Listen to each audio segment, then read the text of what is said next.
For cystic fibrosis disease, right now 90% of patients, they can benefit from the small molecule drugs. This is great. However, there are still 10% of patients who do not, unfortunately, do not have any therapeutics for them. Therefore, this is a very pressing question, very pressing problem in the field.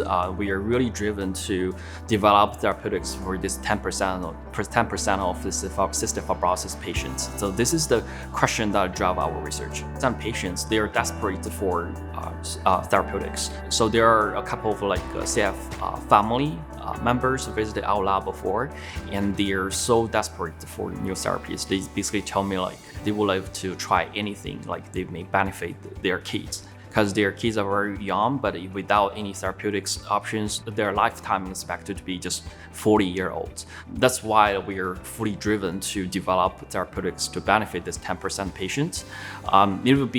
You mean a lot. Basically, research scientists, we spend so much effort on developing therapeutics in our lab. But if one day we can say what we work in our lab can really benefit the patients, that'd be huge. We are delivering a new type of nucleic acid drugs. It's called a chemically modified tRNA. This type of modality has never been explored before.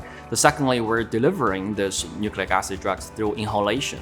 So this is also differentiate our platform from the prior work, because we can allow this patient to simply inhale this therapeutics to their lungs, so they can very easily take these therapeutics every weeks or every month. This can improve the patient compliance, and also the most importantly, this therapeutics is quite safe. Doesn't change our genome. Okay, so this can avoid the concern this nucleic acid drugs will permanently change our genome. This differentiate our work from a lot of gene therapies as well.